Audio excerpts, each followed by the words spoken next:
So hey guys, here's the quick revision of electron affinity. अब सबसे पहले तो ये कि एक एटम है, जैसा कि हमें पता है कि एक एटम है वो इलेक्ट्रॉन गेन करता है और लूज़ करता है टू गेन द स्टेबिलिटी। ठीक है, हर इंसान इवन हर चीज़ स्टेबल होना चाहती है, वैसे ही अपना एटम भी है, वो भी स्टेबल होने के लिए इलेक्ट्रॉन लूज़ करता है और इलेक्ट्रॉन गेन करता है। वैसे ही जब इलेक्ट्रॉन लूज़ करेगा और इलेक्ट्रॉन गेन करेगा तो उसके लिए कुछ एनर्जी चाहिए होती है। ठीक है, तो जब लूज़ करता है ये इलेक्ट्रॉन तब उसके लिए होती है एनर्जी आयोनाइजेशन पोटेंशियल। ठीक है, जो कि हम पढ़ चुके हैं, उसका लिंक मैं अपनी वीडियो के नीचे दे दूँगी। ओके, फिर आ जाता है इलेक्ट्रॉन एफिनिटी। जब एक एटम को कोई इलेक्ट्रॉन गेन करना पड़ता है, इलेक्ट्रॉन एक्सेप्ट करना होता है, तो वो कुछ एनर्जी रिलीज़ करता है। एक एटम जब वो अपने गैशियस स्टेट का होता है, ध्यान रखना है गैशियस स्टेट का। ओके, मैं अंडरलाइन कर देती हूँ। So when atom is in its gaseous state में होता है, तब इलेक्ट्रॉन एक्सेप्ट करने पर जो एनर्जी रिलीज़ होती है उसी एनर्जी को हम इलेक्ट्रॉन एफिनिटी बोलते हैं। ठीक है, जैसे कि एग्जांपल है, मान लो ये कोई एक्स एटम है, ये गैशियस स्टेट में है, इसने कोई इलेक्ट्रॉन गेन किया। ठीक है, तो यहाँ पे क्या हुई, इलेक्ट्रॉन एफिनिटी, ये जो एनर्जी है वो रिलीज़ होगी। ठीक है, और यहाँ पे माइनस वाला आयन बन जाएगा, बोले तो एनायन बन जाएगा। ठीक है, और इसकी यूनिट होती है किलो जूल पर मोल। क्या होती है, किलो जूल पर मोल होती है। ठीक है, electron affinity is usually negative. Electron affinity negative होती है, क्यों? क्योंकि इलेक्ट्रॉन गेन करने में हमें ज़्यादा एनर्जी चाहिए होती है, इसलिए ये नेगेटिव हो जाती है। और ज़्यादा नेगेटिव है मतलब कि ज़्यादा टेंडेंसी है टू एक्सेप्ट इलेक्ट्रॉन। ठीक है,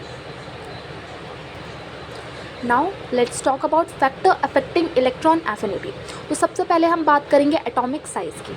एटॉमिक साइज़ की बात करते हैं तो जितना ज़्यादा एटॉमिक साइज़ होगा, एटॉमिक साइज़ मतलब पता है ना, न्यूक्लियस और आउटर मोस्ट इलेक्ट्रॉन के बीच का डिस्टेंस, उसी को कहते हैं एटॉमिक रेडियस या एटॉमिक साइज़। ओके, तो जितना ज़्यादा एटम रहेगा, जितना ज़्यादा छोटा एटम रहेगा, जितना ज़्यादा स्मॉलर साइज़ रहेगा, उतना ही इलेक्ट्रॉन एफिनिटी क्या होगी, हाई होगी, मतलब कि नेगेटिव होगी। और नेगेटिव का मतलब अभी मैंने बताया था कि ज़्यादा नेगेटिव होगा तो उसके पास उतनी ही ज़्यादा टेंडेंसी होगी कि वो इलेक्ट्रॉन एक्सेप्ट कर सके।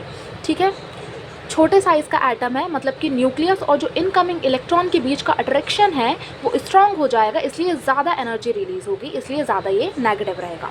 ठीक है, अब हम बात करेंगे न्यूक्लियर चार्ज की, जेड की। ठीक है, जिसको डिनोट जेड से किया जाता है। न्यूक्लियर चार्ज मतलब कि ज़्यादा प्रोटॉन्स होना। ठीक है, अब ज़्यादा प्रोटॉन्स होंगे तो क्या होगा, ये इलेक्ट्रॉन को और अपनी तरफ अट्रैक्ट करके रखेगा। अब क्योंकि अट्रैक्शन ज़्यादा होगी तो इसमें भी क्या होगा, ज़्यादा एनर्जी का रिलीज़ होगा। ठीक है, ज़्यादा एनर्जी इसमें भी रिलीज़ होगी।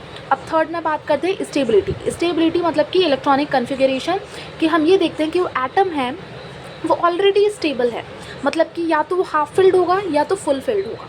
ठीक है, तो ऑलरेडी स्टेबल है तो वो क्यों ही इलेक्ट्रॉन लूज़ करेगा या इलेक्ट्रॉन एक्सेप्ट करेगा।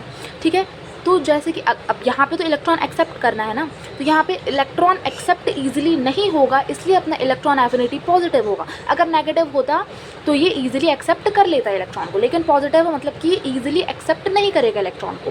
ठीक है, फिर फोर्थ में आ जाते हैं शील्डिंग इफेक्ट। शील्डिंग इफेक्ट मतलब कि आउटर मोस्ट इलेक्ट्रॉन को छोड़ के अंदर एक शील्ड बना लेते हैं, जिसकी वजह से न्यूक्लियस और इलेक्ट्रॉन के बीच का फोर्स ऑफ अट्रैक्शन कम हो जाता है। ठीक है, तो वैसे ही अगर ज़्यादा शील्डिंग इफेक्ट होगा तो लोअर इलेक्ट्रॉन एफिनिटी रहेगा।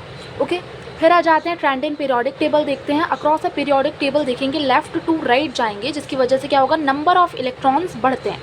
ठीक है, नंबर ऑफ़ इलेक्ट्रॉन्स बढ़ते हैं तो ये ज़्यादा नेगेटिव होगा। नंबर ऑफ़ इलेक्ट्रॉन्स बढ़ेंगे तो न्यूक्लियस और इसके बीच में वही अट्रैक्शन ज़्यादा होगा, जिसकी वजह से ज़्यादा नेगेटिव है, मतलब कि it have tendency to accept electron. ठीक है, it have more tendency to accept electron. Okay, फिर आ जाते हैं डाउन अ ग्रुप में देखते हैं, टॉप टू बॉटम जाएंगे, नंबर ऑफ शेल बढ़ते हैं, जिसकी वजह से इलेक्ट्रॉन एफिनिटी डिक्रीज़ होता है। So that's it and thanks for watching.